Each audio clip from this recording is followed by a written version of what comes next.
Fact and Fiction, written by Ramendra Kumar, published in the year 1998.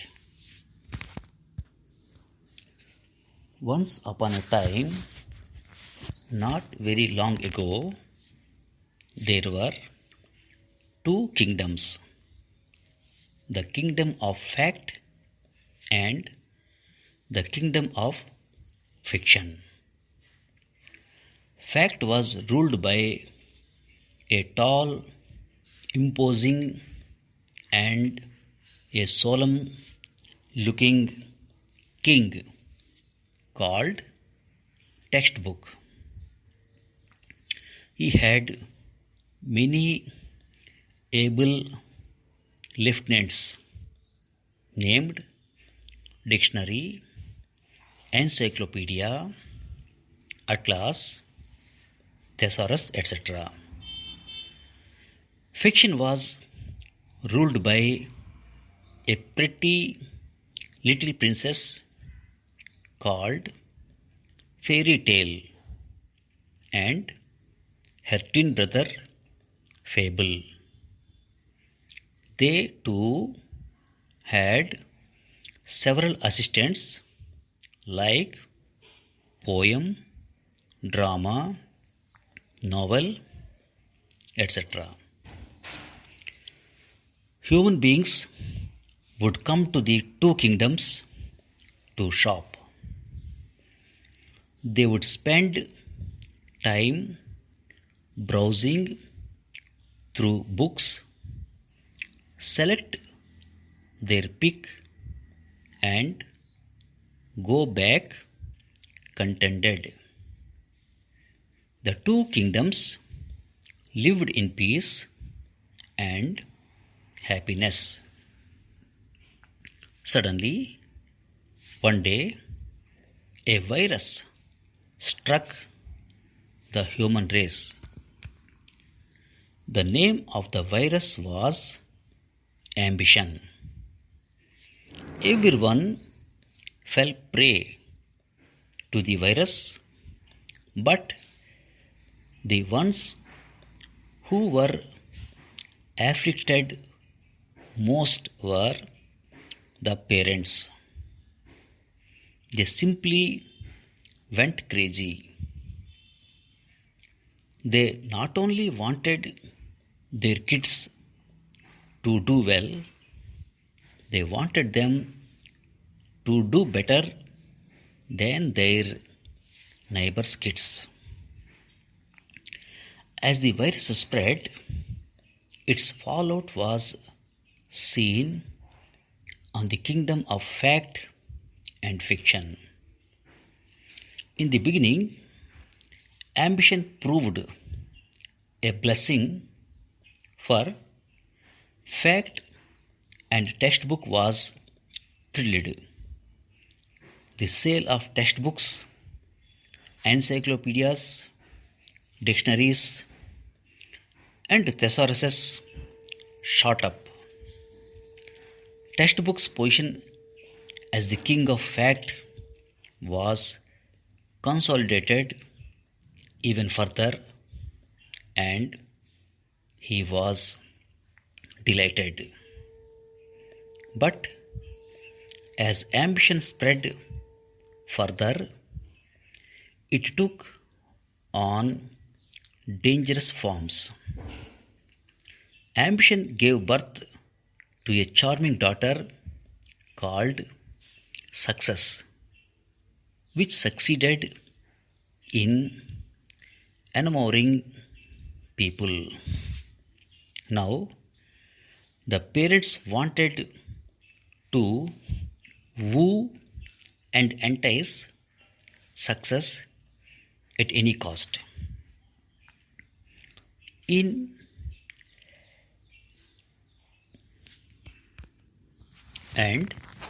this pursuit of success, they started getting more and more desperate. Soon, in textbooks, very own kingdom, his clone was born. He was called the Guidebook. Guidebook became very popular with the parents as well as the kids. Very soon, Guidebook staged a quiet coup and overthrowing textbook became the king of fact. The story of fiction was even more sorrowful.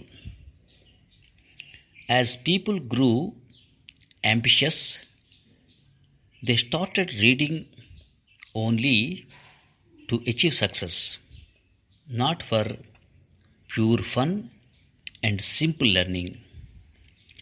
No one had the time or the money to spend on reading for pleasure. Fairy tales, fables, poems, dramas, and novels were now neglected lot. No one wanted them. In the kingdom of fiction, too, an upstart started gaining supremacy.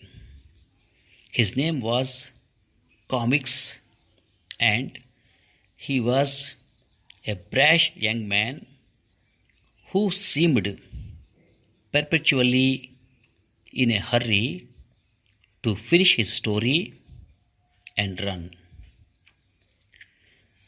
Comics was not well read and depended on pictures to tell his story. But he was immensely popular with the kids who didn't have the time or patience to read. Soon, fairy tale and fable were dethroned, and comics became the prince of fiction. Even as fiction was reeling under the twin impact of ambition and success, it was struck by a far more potent force, an alien called television. This intruder, also known as the idiot box, attacked the human beings and completely hypnotized them. Slowly but surely, it began ruling their minds and hearts and soon captured their most precious possession, that is, time. The onslaught of Idiot Box completely destroyed the kingdom of fiction. No one had any time for its citizens. Every waking moment was either filled by Guidebook and his cousins or Idiot Box. Fairy tales, fables, and the rest were simply gathering dust on the bookshelves. One day, the citizens of fiction, led by fairy tale and fable, decided to appeal to Goddess Saraswati. Goddess Saraswati, the goddess of learning, heard the tale of Wu and promised to do whatever she could to help them. The night, as the human beings slept, Goddess Saraswati appeared in their dreams. Each and every person had an identical dream. I am Saraswati, the goddess of learning. Please listen to what I have to say. After that, you are free to do whatever you want. I have noticed that of late you have been bitten by the virus, that is, ambition. Having aspirations by itself is not a bad quality, but in the pursuit of your ambition, you should not forget everything else. What is happening to you? Where has all the learning gone? Let us first take the case of kingdom of fact. And children, what I am about to say is meant mainly for you. Earlier, you read textbooks. You went through the fundamentals and gradually worked your way up till you gathered knowledge. Now, you neither have the time nor the energy to do that. You are always looking for shortcuts, the easiest way out. So, what do? You just pick up the guides, cram, and then vomit whatever little you have mugged up in the examination. After that, you promptly forget everything till the next examination comes along. Moving now to the kingdom of fiction. While the virus ambition dealt a body blow, the idiot box ravaged it completely. There was a time when you read for fun as well as for learning. Parents, can you forget how Pinocchio taught you not to lie? How you learnt about the virtues of courage from Sinbad, the quality of mercy from Shakespeare's Portia, the value of honesty from Raja Harishchandra, the wisdom man has gathered down the ages is all there in the fables of Panchatantra, fairy tales from Grimm Brothers, stories of Hans Christian Andersen, dramas of Kalidas and Shakespeare, novels of Charles Dickens and Mark Twain, and the epics of Vyasa and Valmiki. These tales not only entertain you but also help you learn about different aspects of life. They teach you the importance of time cherished values like love, truth, courage, kindness, and lots more. These classics nourish the mind and enrich the soul. Do you know in the Western countries what people call TV? The chewing gum for eyes. And here you people feel television is the ultimate vitamin invented by man to deliver mankind from the evil of boredom. I am not saying watching television is bad. The IB should be means to expand the frontiers of knowledge, not an end itself. When you see something interesting on TV, you should go back to the books, for it is there where all the learning is. You should remember that Idiot Box can give you information, not knowledge.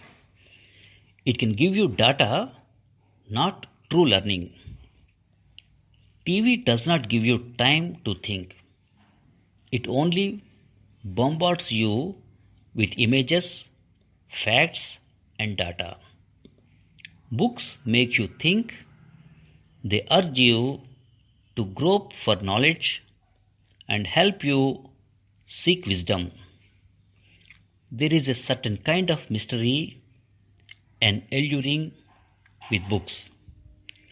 They don't reveal everything. They stimulate your imagination and then make a quiet exit. Television, on the other hand, leaves nothing to the imagination.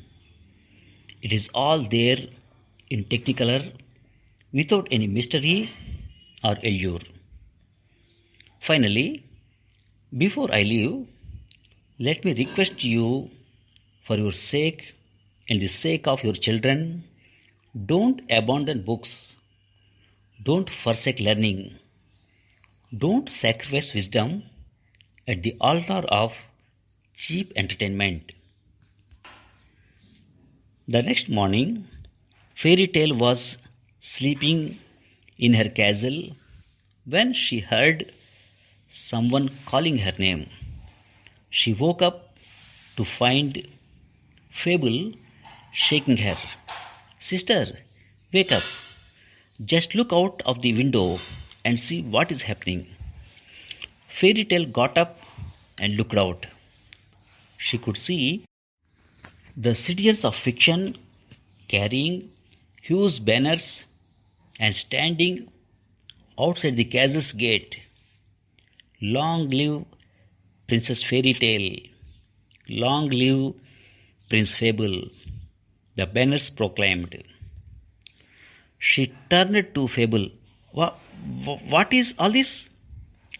Sister, last night comics was dethroned and we are once again the prince and princess of fiction. In the neighborhood, Fact 2 textbook has been reinstated and guidebook thrown out. And not only that, if you go to the bookshops all over the world, you will see that people have started scrambling for books. Those devoted to fact as well as those catering to fiction. Really? Fairy Tale said, pinching herself. Am I dreaming? She asked Fable. Thanks for listening.